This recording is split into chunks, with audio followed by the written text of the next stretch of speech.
Thakker, who is the Executive Director at the Africa Health Business and is also a member of the emergency response team handling COVID-19 here in the country, joining us virtually.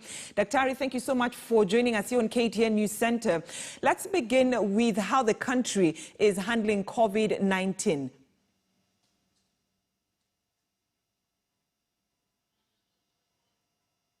Dr. Thakker, if you can hear me. Yeah, thank you. Can you hear me now? Yes, I can hear you.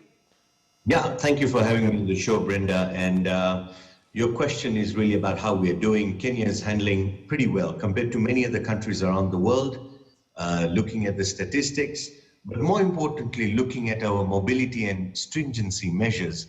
We started dealing with COVID situation much earlier than many countries like Italy and USA, when we had like-for-like cases that were investigated as positive.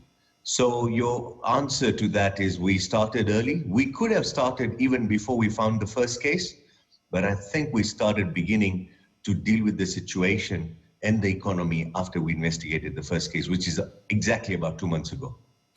And let's talk about, CS Health statement, Mutahi Kagwe's statement about Kenyans behaving normally in this disease. If you're not careful, it will behave with us abnormally. Is it that Kenyans are yet to come to terms with the fact that we have coronavirus in the country? So many people are questioning whether the virus is really here in Kenya. Yeah, as you know, that this virus is invisible, and many people outside Nairobi think it's a Nairobi disease, and it's where there's the main airport. And also people in Nairobi have begun making a more normal sort of life. They've started moving on more. They've started going to the office if they think it's safe, simply because when they hear the daily press briefings, they're being told that the numbers are still not rising compared to what they have seen in other countries. So the behavior of the people in Kenya and Nairobi are not in keeping with the statements being made by the Ministry of Health. So I'm not surprised that the Ministry of Health is disappointed with the behavior. And if we do behave normally, then the virus will behave abnormally. We will see a faster spike. I don't know how much more clear this message needs to be given to Kenyans so that they behave more of staying at home and staying safe and reducing movement. We don't need to issue a lockdown guideline. If that is what every Kenyan is waiting for, then that's very disappointing and very unsettling. Anyone who can stay at home should be staying at home. This is the time for us to manage reduced mobility. If you look at the Google Maps statistics, we had a mobility reduction of 35% in Nairobi, in Kenya actually. And in the recent past, the reduced mobility has increased. So that means people are moving on the roads, are coming back to sort of a normal life, maybe because they're a little tired. But this virus is here with us for a long time until we get the vaccine. So it's not going away soon. That's it's good. You're talking about the virus is here with us for a long time, and that is the same sentiment that the World Health Organization said yesterday. They said that the virus, the virus may never go away. So, and when we talk about the virus not going away, the same thing that was said yesterday by CAS for Health, how far are we as a country in terms of getting a vaccine or a drug? Because we are not totally depending on the Western countries to come up with a vaccine or a drug. That's such a good question. I think nobody can answer that question. No one actually knows when it will be there. Making a vaccine is actually quite a difficult task. Do you know we still don't have a vaccine on HIV, and it's been several years. And it's still here with us. When we talk about HIV virus, it's still here with us. We've started living our life with that virus being around, taking precaution. In the same way, I don't think we should be talking about pre-COVID and post-COVID life. We should be actually talking about post-vaccine. So the vaccine is easily 2 years away, if not 4 to 5. But the question being that during this time, this virus will have to be managed by everyone in such a way that we carry on living with social distancing, maybe understanding how to wear masks until the vaccine comes, because the vaccine is really the ultimate solution. Now, talking about treatment, that's a good question as well, because for HIV, we got treatment and we have antiretrovirals that have made HIV patients live a normal life. So in this case, I believe that there is a race for finding a treatment and finding a vaccine. I wouldn't be surprised if we get treatment before we get the vaccine, because So, once even the vaccine is introduced, they may have different variations of the vaccine. So, Dr. I may be right to say that then our new normal, until we get treatment in terms of a vaccine or a drug, will be wearing masks, the social distance.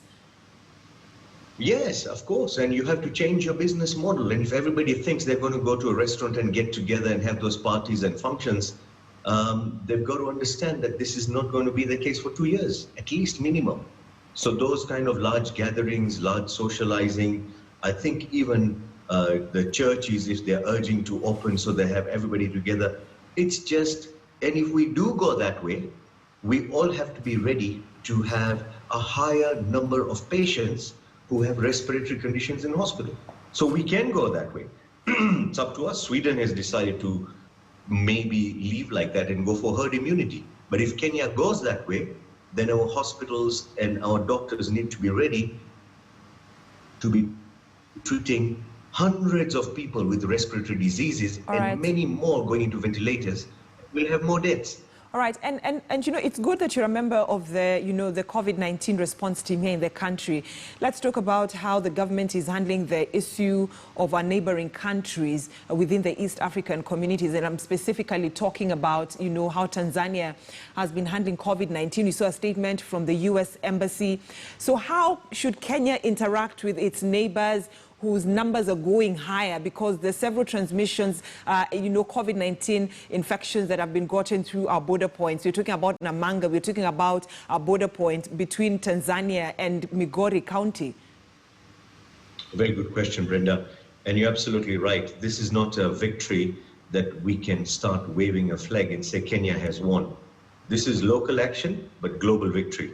And so literally we could be doing well in Kenya, but if our neighbors are actually having the numbers go up, it's still a risk to everyone. So we have started the East African collaboration movement, as you know. CS Aded Mohammed is very deeply involved. You also know that we are working with East African Business Council, and our Ministry of Health is also talking to the East African Ministries of Health. So this is ongoing discussions. I think cross-border strengthening needs to be very clear on economy and medical safety. USAID as an organization is also very interested and keen to support this border strengthening. So is the Gates Foundation. So your point is absolutely right. Rwanda, on the other hand, is one country which has got examples to learn from. As you talk about Tanzania, where we have more concerns, but there are also some interesting examples from Rwanda, where I think the public-private collaboration is pretty strong. So there are lots of things to learn from each other. All right. And finally, as we bring this conversation to an end, Daktari, let me just quote what the World Health Organization modeling is talking about. It says that the virus, the COVID-19 virus, could infect more than 200 million people in Africa.